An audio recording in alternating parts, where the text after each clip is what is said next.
சூரியன் கொஞ்சம் அஸ்தமிக்கிற நேரம், பஸ்ல ஏறதுக்கு முந்தி கூப்பிட்டு கொண்டாந்து ஒரு 4 மணிக்கு 4:30 மணிக்கு வெளியில நிறுத்தி ஒரு துவா நடக்கும். ஒரு தடவை அல்ல, துவா நடந்துகிட்டே இருக்கும். அங்க யாராவது துவா செய்வாங்க, அங்க போய் நின்று ஆமீன் சொல்றாரு. யாருடைய துவாவை கொண்டாவது அல்லாஹ் நம் மீது கருணை காட்ட வேண்டும். அப்படி ஒரு நிலை அரபாவை நன்கு பயன்படுத்தணும். அன்னைக்கு பகல் பூரா கைத்தா இருக்கும், ஒருக்குதான் அமல் தான், இபாதத், திக்ர், குர்ஆன் ஓதுதல் இதுவாகவே இருக்கும். மாலை ஒரு 6 மணிக்கெல்லாம் பஸ்ல நம்ம ஏற்றிடுவாங்க. அடுத்த நாம் போகும் இடம் வைலா அஃபரத்துன் மின் அரபாத்தின் வதுகுருல்லாஹ இந்தல் மஷ்அரில் ஹராம். பெருமானார் ஸல்லல்லாஹு அலைஹி வஸல்லம் அவர்களுக்கு அல்லாஹ் சொன்னான், நாயகமே அரபாவை முடித்து விட்டால் மஷ்அரில் ஹராமில் வந்து அல்லாஹ்வை நினைவு கூறுங்கள். மஷ்அரில் ஹராம் என்றால் முஸ்தலிஃபா.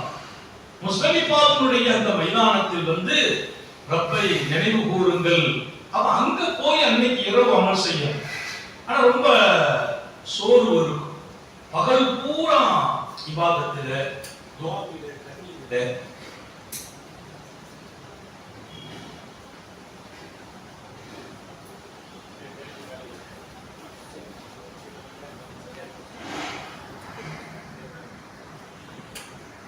நீங்கள் புறப்பட்டால் முஸ்தலிஃபாவுக்கு வாங்குகிறார். வதுகுருல்லாஹ இந்தல் மஷ்அரில் ஹராம், மஷ்அரில் ஹராமில் அல்லாஹ்வை நினைவு கூறுங்கள் என்று செய்யுங்கள். மஷ்அரில் ஹராம் என்றால் அது புனிதமான முஸ்தலிஃபாவில் இருக்கக்கூடிய உயர்வான மஸ்ஜித் ஒன்று இருக்குது. முஸ்தலிஃபாவில் ரசூல் ஸல்லல்லாஹு அலைஹி வஸல்லம் தன் சஹாபிகளோடு வந்தபோது இருந்த பாக்கியமான இடங்கள். அங்க வந்து நம்ம செய்ய வேண்டிய அமல், அந்த இரவு ரொம்ப விசேஷமான இரவு. நம்ம வாழ்க்கையில் அப்படி ஒரு இரவை வருஷத்துல அந்த ஹயாத்துல ஒரு தடவை தான் அடைய முடியும். லைலத்துல் கத்ரை விட விசேஷமான இரவுன்னு பெருமக்கள் எழுதுறாங்கன்னா, லைலத்துல் கத்ர் ரமதான்ல இருக்குது. ஆனா கன்ஃபார்மா எந்த இரவும் தெரியாது. ஒற்றைப்படைகளை தேடுறோம், குறிப்பாக 27 தேடுகிறோம். முஸ்தலிஃபா அது கன்ஃபார்ம். இந்த இரவு லைலத்துல் கத்ரை விட சிறந்த இரவு. மலக்குகள் குவித்து இருக்கிற இரவு அந்த இரவு. அல்லாஹ்வின் மலக்குகள் எல்லாம் வந்து முன்னோக்கினுடைய பிரார்த்தனையோடு கலந்து கொள்கிறார்கள். அந்த இரவு நம்ம கொஞ்சம் அழுப்பு இருக்கும், உடம்புல கொஞ்சம் அசதி இருக்கும். இதுல ஒரு துவா எல்லாரும் செய்யணும். முஸ்தலிஃபாவில் அல்லாஹ் நம்மை கொஞ்சம் சீக்கிரமா கொண்டு சேர்க்கணும்னு துவா செய்யும். அல்லாஹ் தௌஃபீக் செய்வானா. ஒரு 6 மணிக்கு நம்ம புறப்பட்டோம் வைங்களேன், 7 மணிக்கெல்லாம் முஸ்தலிஃபா வந்துட்டோம்னா அது ஒரு பெரிய பாக்கியம். முழு இரவு கிடைச்சிடும். சில நேரங்கள்ல நாம முஸ்தலிஃபா வர்றதுக்கே ராத்திரி 12 மணி 1 மணி ஆயிடும். எல்லாம் போயிட்டே இருப்பாங்க, நம்ம நிற்போம், ஒரு வழி இல்லை. அப்படி எல்லாம் இந்த சூழ்நிலைகள். இந்த ஒவ்வொரு இடங்களிலும் பொறுமை முக்கியம். நிதானம் இருந்துடக்கூடாது, வேதப்படக்கூடாது, கோவப்படக்கூடாது. ஆதிகளுக்கு அது அந்த இடத்துல அவங்க சக்திக்கு மீறி இறந்துடுறாங்க. நிறைய நான் ஒவ்வொரு வருஷத்திலையும் பார்க்கிறது உண்டு. அந்த மாதிரி இடங்கள்ல கோவப்பட்டு உலக்கோசப்பட்டு ஏராளமான வார்த்தைகளை கொட்டிடுறாங்க. அரபாத்துல மன்னிப்பு வாங்கிட்டு எல்லா பாவங்களும் மன்னிக்கப்பட்ட நிலையில் முஸ்தலிஃபாவுக்கு போகணும். அங்க கொஞ்சம் பஸ் லேட் ஆகி கொஞ்சம் சிரமங்கள் ஆன உடனே என்ன பேசக்கூடாது எல்லாத்தையும் பேசுறான். ஷைத்தான் ரொம்ப நுணுக்கமாக இருக்கும் இடம் அந்த இடங்கள். எனவே நாம் ரொம்ப கட்டுப்பாடோடு பொறுமையா உட்கார்ந்து, பஸ் வரல அதான் உட்காரணும். பொறுப்பாளர்கள் முயற்சி செய்துட்டே இருப்பாங்க. எவ்வளவு சீக்கிரம், போன வருஷம்னா ரொம்ப சீக்கிரம் ஒரு 7 மணி 8 மணிக்கெல்லாம் நாங்க முஸ்தலிஃபா வந்து இறங்கிட்டோம். அல்லாஹ் தௌஃபீக் செய்தான். அரபாத்தினுடைய வாசல்லே பஸ் வந்து நின்னுச்சு, ஏறணும். அல்லாஹ்வுடைய பெரிய கருணை, உடனே புறப்பட்டோம். மக்ரிப்ல புறப்பட்டு 7 மணிக்கெல்லாம் முஸ்தலிஃபா ரொம்ப ராஹத், இரவு பூரா அங்க ராஹத்தாக. அங்க போன உடனே செய்ய வேண்டிய அமல் மக்ரிபையும் இஷாவையும் அங்க போய் தொடரணும். நம்ம அரபாத்துல இருக்கிறோம், அரபாவில் கொஞ்சம் நேரம் லேட் ஆகுது, 8 மணி ஆயிடுச்சு, மக்ரிப் முடிஞ்சிருது. ஆனா மக்ரிப் தொடரக்கூடாது, சும்மா தான் இருக்கிறோம். மக்ரிப் தொழுகை முஸ்தலிஃபா நியத் வச்சிருக்கோம். மக்ரிப நான் முஸ்தலிஃபாவில் போய் தொழுவேன், ஜம்மு தொழுவேன். போன உடனே இன்ஷா அல்லாஹ் நம்ம டக்குன்னு போடுவோம். பொதுவாக ரொம்ப பாதுகாக்கணும். தண்ணீர் ரொம்ப முக்கியம். முஸ்தலிஃபாவில் தண்ணி இருக்கிற மாதிரி இடத்துல கொண்டுதான் நாங்கள் உட்கார வைக்கிறது. ஆனாலும் தண்ணி அவ்வப்போது காலியாகிட்டே இருக்கும். டக்குனு ஒன்றும் செய்யணும், டக்குனு மக்ரிப் பண்ணணும், இஷா தொழுவிட்டு அந்த இடத்துல கொஞ்சம் நிற்கிறது. காலையில ஓதுன இந்த களிமாக்களும் அவராதுகளும் முஸ்தலிஃபாவிலும் ஓடுறாங்க. கொஞ்ச நேரம் ஓய்வு எடுக்கிறோம். ஷைத்தானுக்கு கல் எடுக்கிறாங்க. 70 கல் அது அங்கதான் கொடுக்கிறாங்க. முஸ்தலிஃபாவில் மைதானத்துல எங்க பார்த்தாலும் கல் கிடக்கும். கல்லெடுக்கணும்னு ஒரு பெரிய பயணம் செய்ய வேண்டாம். நம்ம ஆட்சிகள் இங்கிருந்து எங்க போய் கல்லெடுக்க போறான்னு ஒரு பெரிய நட நடக்கிறது. இங்கிருந்து ரயில்வே ஸ்டேஷன் நடக்கிற மாதிரி பஸ் ஸ்டாண்ட் நடக்க வேண்டியது இல்லை. நம்ம படுத்திருக்கோம், அந்த இடத்துல பாய் பீஸ் பார்த்தா கல்லாக்கலாம். இன்னும் கல் ஒரு 70 கல் எடுத்துக்கிறோம். நம்ம 70 கல் எதற்கு எடுக்கிறோம்னா பிறகு 10 எரியும். 7 கல்லு தான் அடிக்கணும். ஒரு ஷைத்தான், 11 3 ஷைத்தான் 3 21, 12 3 ஷைத்தான் 3 21, 42 பிளஸ் 7 49. ஆனால் 3வது நாள் நாம் இருந்தால் 13க்கு இருக்க வேண்டிய சூழ்நிலை வந்தால் அன்னைக்கு 21 கல் தேவைப்படும். அன்னைக்கு 21 கல் தேவைப்படும். 49 21 நமக்கு 70 கல் தேவைப்படும். அதனால இந்த 70 கல் நம்ம எடுத்து வச்சுக்கிறோம். மேக்சிமம் 12 பெருந்தர நிலை ஏற்படும். அல்ஹம்துலில்லாஹ், புனிதமான முஸ்தலிஃபாவிலே ஷைத்தானுக்கான கல்லையும் நாம் எடுத்துக்கொண்டு அந்த ராத்திரி கொஞ்ச நேரம் அந்த வேலை எடுத்து தஹஜ்ஜத் தொழுவோம். தஹஜ்ஜத் தொழுது அல்லாஹ்வுடைய கருணை சுபுஹு தாவு சொல்வாங்க. மஷாருல் ஹராம்ல காதுல கேட்கும். அந்த பக்கத்துக்கு தங்கிட்டோம்னா இல்லை நாம இருக்கிற இடத்துல பாங்க சொல்லி சுபு ஜமாத் நடக்கும். சுபு ஜமாத்து முடிச்சிட்டோம்னா 9ஆம் நாள் முடிஞ்சு போச்சு. 8ஆம் நாள் வினாவிலே, 9ஆம் நாள் பகல் அரஃபா, இரவு முஸ்தலிஃபா. அன்றைக்கு முடிச்ச சுபுக்கு பின்னால்தான் பெரிய வேலை. போனதெல்லாம் பெரிய வாய்ப்பு எங்களுக்கு. ட்ரெயின்லயே போனோம். ஆஜார் டக்குன்னு ட்ரெயின் ஏற்பாடு பண்ணிட்டாங்க. பஸ் எல்லாம் கிடைக்கல. ட்ரெயின்ல போய் இறங்கணும், ரிட்டர்ன் ட்ரெயின்ல ஏறிட்டோம். அது ஒரு சந்தர்ப்பம். அந்த மாதிரி ஒரு சூழ்நிலை அமைஞ்சிச்சு. அப்படி அல்ஹம்துலில்லாஹ் அந்த இடத்துல இருந்து வெளியில போறதுக்கு ஒரு வாய்ப்பு கிடைச்சிச்சு. அந்த மாதிரி காலையில கொஞ்சம் முயற்சி எடுப்போம். பஸ் நின்றுச்சு, நம்ம கூட நிற்குது, புறத்து வந்துடுவோம். கல்லெறிகிறதுக்கும் போறோம். 10ஆம் நாள் காலையில நல்ல கவனிங்க. அன்னைக்குதான் ஃபுல் வேலை. ஒண்ணு கல்லெறிய போவோம் காலையில, இல்ல நேரா நம்ம டென்ட்டுக்கு கூட்டு வந்துடுவான். 9ஆம் 8ஆம் நாள் எந்த டென்ட்ல உட்கார்ந்து இருக்கணும் வினாவிலே அந்த டென்ட்டுக்கே வந்துடும். அதே இடம் தான். கொஞ்சம் இடத்த கவனம் வச்சுக்கணும். கொஞ்சத்துல வாகனத்துல வருவோம், கொஞ்சத்துல நடந்து வரோம், எல்லாம் இருக்கும். சுகர் உள்ளவர்களுக்கு நடக்க கஷ்டமா இருக்கும், பசி வந்துடும், தாகமா இருக்கும். நான் அதனால என்ன சொல்றேன், கொஞ்ச நாள் நம்ம எல்லாம் வச்சுக்கணும். பிஸ்கட் அது இது நம்ம சாப்பிட்ற ஐட்டங்கள் இதெல்லாம் அங்கதான் தேவை. அந்த அரபா முஸ்தலிஃபாவில் ரொம்ப முக்கியம். கொஞ்ச நாள் எடுத்து கொண்டு போயிடுற பிஸ்கட் ஏதாவது வச்சுக்கிட்டோம்னா வர்ற வழியில் ஏதாவது ஒரு சாப்பிட்டுக்கிட்டு கொஞ்சம் தூரம் நடக்க வேண்டியது இருக்கும். இதை போய் நடத்தி கூட்டு போனீங்களே, பஸ் போகாதுங்க. ஒரு குறிப்பிட்ட இடத்துக்கு மேல தாண்ட முடியாது. பூரா மக்கள் வெள்ளம். என்ன பண்றது? அதனால நம்ம ஹாஜிகளுக்கு அப்பப்போ படிச்சு கொடுத்துட்டே தான் கூட்டு போறது. அல்லாஹ்வுடைய கருணை சில நேரங்களில் வேகமா கொண்டு போய் நம்ம போய் இறங்கிடுவோம். அல்லாஹ் அதற்கும் தௌஃபீக் செய்வானாக. முஸ்தலிஃபாவில் இருந்து மீண்டும் வினா திரும்பதை லேசாக்கணும். இப்படி நீங்க மனசுல வச்சு துவா செய்யணும். ராத்திரி கழிச்சுட்டு பகல்ல வினாவுக்கு போகணும் இல்லை. ஆனா அல்லாஹ் லேசாக்கணுங்கிற துவா மிக முக்கியமானது. அல்ஹம்துலில்லாஹ், நம்ம டென்த்துக்கு வந்துட்டு வைங்க, கொஞ்ச நேரம் தங்குவோம். இப்ப நம்ம நினைச்ச நேரம் போய் கல்லீரல் இல்லை. அவங்க நேரம் தர்றாங்க. இந்தியாவுக்காரங்களுக்கு இத்தனை மணிக்கு, ஸ்ரீலங்காக்காரங்களுக்கு இத்தனை மணிக்கு. எங்க டென்ட்ல நாங்க கல்யாணம் திட்டம் போட்டு வெளியில கேட்ட கூட்டிட்டாங்க.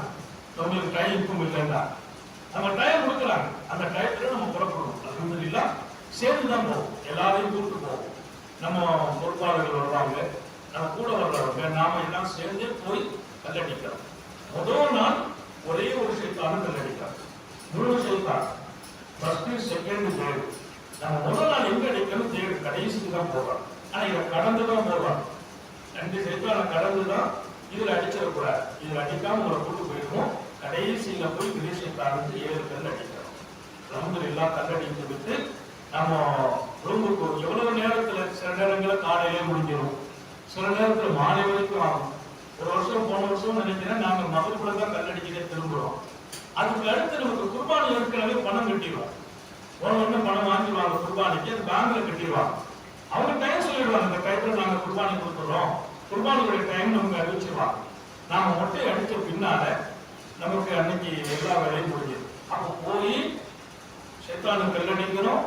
கல்லடித்ததுக்கு பின்னால குர்பானி கொடுத்த செய்தியும் வந்துடும். அதுக்கு பின்னால மொட்டை அடிக்கிறோம். அங்க மொட்டை அடிக்கிறது கொஞ்சம் சிரமம். என்ன சிரமம்னா, எல்லா ஆஜிகளும் இன்னைக்கு மொட்டை அடிப்பாங்க. எல்லா லட்சக்கணக்கான ஆஜிகள் கடையெல்லாம் இருக்குது. ஆனா எல்லாரும் மொட்டை அடிக்கிறது யாருன்னா, அடிக்கிறதுக்கு நிறைய பேர் புதுசா வந்திருப்பாங்க. அவனை போய் நம்ம ஒட்டடிக்கணும்னு சொன்னா மிஷினும் பிளேடு தான் நம்மகிட்ட கேட்பாங்க. நம்ம மிஷினையும் பிளேடு அவர் கையில கொடுத்து அடிக்க கொடுத்தா சில பேர் அடிக்கிட்டு வரும்போது பார்த்துட்டு நம்ம போகலாம். தலை கூட ரத்தமா வழங்கிட்டே இருக்கும். கூட நம்ம நோண்டு போயிடும். தலையை வந்து கூட கொடுத்துடக்கூடாது. தலையை கொடுக்கும் போது நமக்கு முன்னால வரணும் தலையில ரத்தம் வழியணும் பார்த்துக்கணும். ஏன்னா அடிக்க தெரியாது, புதுசா இழுத்து விட்டுரும். அது இன்னொரு விஷயம், அவங்களுக்கு அடிக்க அனுமதி இல்லை. அவங்க கத்தியை வச்சு இழுக்கும் போது போலீஸ் வந்துட்டாலும் அப்படி விட்டுட்டு போயிடுவான். நம்ம பாதியோட இனி ஓடி வரணும். அதனால இதெல்லாம் கொஞ்சம் கவனம் வச்சு நாங்க சொல்லுவோம், இடத்துல போய் அடிப்போம். இதெல்லாம் கேட்காம சில பேர் போய் மாட்டிக்கிடுவாங்க. அப்போ அந்த மொட்டை அடிக்கிற ஒரு வேலை. பெண்களை பொறுத்தவரையில வீட்டுல வந்து அந்த முடிய லேசா கொண்டு வர சொல்லி எடுத்துக்கலாம், அவங்களுக்கு பிரச்சனை இல்லை. கல்லடிச்சிட்டு சைத்தானுக்கு கல்லடிச்ச பின்னால் மொட்டை அடிச்சிட்டோம்னா நம்ம ஹராம விட்டு வெளியில வருது. அதுக்குதான் தஹரீருல் அப்பன்னா. தஹரீருல் அப்பன்னா ஹராம விட்டு வெளியில வரக்கூடிய ரெண்டு இருக்கு. ஹலால் ஆகிறதுக்கு முதல் ஹலால். இப்ப நமக்கு எல்லாம் அனுமதி, ட்ரெஸ் அணியலாம், தைக்கப்பட்டது அணியலாம், அத்தனை பூசலாம், எல்லாம் அனுமதி. ஒரு சிலது அனுமதி இல்லை. அது அந்தந்த இடங்கள்ல நீங்க கேட்கும் போது சொல்லிடுவோம். அல்ஹம்துலில்லாஹ் வந்துருவோம். ஹலால் ஆகிடும். ட்ரெஸ்ஸை மாற்றிட்டு அன்னைக்கு ஒரு வெள்ளை ட்ரெஸ் புதுசா கொண்டு போயிருப்பான். அன்னைக்கு பெருநாள். நமக்கு பெருநாள்ங்கிறது அங்க தொழுகைலாம் இல்லை. பெருநாள் தொழுகைலாம் நம்ம சொல்ல முடியாது. பெருநாள் தொழுகைலாம் இல்லை. அன்னைக்கு பெருநாள் அப்படிங்கிறதுனால ஒரு புது ட்ரெஸ் கொண்டு போயிருக்கோம். அன்னைக்கு அதை எப்ப நம்ம மொட்டை அடிக்கிறோமோ அதுக்கு பின்னால தண்ணியை மேல ஊற்றிட்டு கொடுத்துக்கலாம். அல்ஹம்துலில்லாஹ். அன்னைக்கு இன்னொரு அமல் இருக்குது. நாம மக்காவுக்கு வரோம். மக்காவுக்கு வந்து கடமையான தவாப் செய்யறது, சாயி செய்யறது, தொங்கோட்டம் ரெண்டும் கடமை. வாஜிபான சாயி, பரவான தவாப். ஆனா அது என்ன பண்றதுன்னா நிறைய பேர் அங்க வந்து விவகாரம் என்னன்னா இன்னைக்கே செய்யணும். யாராவது சொல்லியிருப்பாங்க 10வது அன்னைக்கு தவாப் செய்யணும். நான் சொல்றது உங்களை சிரமம் இல்லாமல் எப்படி கூட்டு போய் அந்த அமலை செய்ய வைக்க முடியுமோ அப்படி செய்ய வைக்கிறார். 10வது அன்னைக்கே போகிறது கடமை இல்லை, கட்டாயம் இல்லை. 10வது அன்னைக்கே நம்ம போனால் நிறைய சிரமங்கள் இருப்பாங்க. அதனால அந்த கூட்ட சூழ்நிலைகளை அனுசரிப்போம். எப்ப போனா நம்ம கரெக்டா வர முடியும். இன்னொரு விஷயம் கவனிக்கணும், அந்த 3 நாள் இரவும் மினாவில் படுப்பது கடமை. மினாவில் தலை வைக்கிறது, அங்க படுக்கிறது கடமை. நாம இங்க இருந்து 10வது நாள் மகரிப் தொழுது இஷாவை தொழுது அங்க போய் காபாவுக்கு தவாப் சாயிக்கு போயிட்டா சுபு வரைக்கும் வர முடியாது. ராத்திரி இங்க படுக்கல குற்றம், அதுக்காக பரிகாரம் கொடுக்கிறார். இதெல்லாம் ஹாஜிகளுக்கு புரியாம சில பேர் போயிடுறது, காலை 8 மணிக்கு வர்றது, எங்கப்பா போன ராத்திரி காபாவில் இருந்த அவருக்கு குற்ற பரிகாரம் செய்யணும், புரியல. அப்ப நாம அதையெல்லாம் கவனத்தில் வச்சு சட்டம் எந்த வகையிலும் நமக்கு விளைவிடத்தை கொடுத்துடக்கூடாது, எந்த வகையிலும் குறைவுடைய ஹஜ்ஜை நம்ம செய்திடக்கூடாது. இதுல ரொம்ப கவனம் எடுத்து ஐயா கூட இருப்பாங்க, அவங்களோட பேசி இன்னைக்கு ராத்திரி படுக்க வைப்போம். படுக்க வச்சுட்டு திடீர்னு ஒரு 4 மணிக்கு கிளம்புவோம், 3 மணிக்கு கிளம்புவோம் நைட்ல. அப்ப நைட்ல கொஞ்சம் தூங்கிட்டோம் பார்த்தீங்களா, அங்க படுக்கிற கடமை நிறைவேறிச்சு. முதல் நாள் ராத்திரி 4 மணிக்கு மேல கிளம்பி கொண்டு போறேன். 4 மணிக்கு மேல கூட்டு போயிட்டோம்னா அவங்களை கொண்டு போய் சுபுக்குள்ள காபாவில் விட்டு தவாப சாயலாம் முடிச்சுட்டு ஒரு 8 மணிக்கு நான் புறப்பட்டு மீண்டும் நாம இங்க வந்து சேர்ந்துருவோம். அப்படி இல்ல, அன்னைக்கும் கூட்ட ரசா இருக்குதா, அன்னைக்கும் விட்டுறாரு.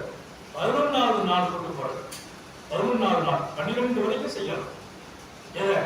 அந்த மாதிரி காலத்துல பெண்களுக்கு பீரியட் வந்துச்சு வைங்க, 12க்குள்ள செய்து முடிக்கணும். பெண்களுக்கு பீரியட் வந்துச்சு, அது யாராவது சோகம் இல்லாம ஆயிட்டாங்க, அவங்களுக்கெல்லாம் 12 அப்படிங்கிற நிபந்தனை இல்லை. அவங்க பீரியட் சுத்தமான பின்னால ஒரு நாள் போய் செய்துக்கலாம். எப்ப சுத்தமாகுதோ அதுக்கு பின்னால போய் இந்த தவாப் சாய் செய்து ஆகணும். ஆனா சுத்தமான பின்னால செய்யறது சோகம் இல்லை, இவரும் செய்யணும். கொஞ்சம் சோகமான பின்னால கூட்டு போறது. அதனால இவங்க சோகம் இல்லை, இன்னைக்கே செய்யணும், 12ஓட முடிஞ்சு போச்சே, நோயாளிகளை நாங்க தங்க வச்சிடும், 2 இருங்க, நாளைக்கு நம்ம அங்க போறோம், உங்களை அங்க கூட்டு போயிடலாம். இதுவெல்லாம் அனுமதியும் இன்னொரு பக்கம் அவர்களுக்கு இலகுவான வழி. இதை கவனத்தில் கொண்டு ஒன்று 10ஆம் நாள் பகல் ராத்திரி படுத்து கொண்டு போவோம், அல்லது 11ஆவது நாளுடைய அன்னைக்கு பகல்ல சைத்தானும் கல்லடிக்கும். பகல்ல எப்ப அடிக்கணும், டைம் தருவாங்க. அவங்க சொல்ற டயத்துல மேக்சிமம் நாங்க அசருக்கு மேல போறது, அதான் கொஞ்சம் ஃப்ரீயா இருக்கும், வெயில் குறைவா இருக்கும். உங்களை எல்லாத்தையும் கூட்டு போய் மதியம் சாப்பிட்டு ஓய்வு எடுத்துட்டு அசருக்கு மேல 5 மணிக்கு போய் நம்ம சைத்தானு கல்லடிச்சு 3 சைத்தான் கல்லடிச்சோம். சைத்தானுக்கு கல்லடிச்சிட்டு அந்த பக்கமா போய் நின்று கிப்லாவை முன்னோக்கி துவா கேட்கிறார். அந்த துவா ஒப்புக்கொள்ளப்படும். சைத்தானுக்கு கல்லடித்த பின்னால் அங்க போய் நின்று அந்த போலீஸ்காரங்க விரட்டுவாங்க. துவா செய்யக்கூடாதுன்னு விரட்டுறது இல்லை, கூட்டம் சேரக்கூடாதுதான். ஒரு 10 பேர் நின்று விட்டுருவான், அதே இடத்துல 1000 பேர் வந்து நிற்கும் போது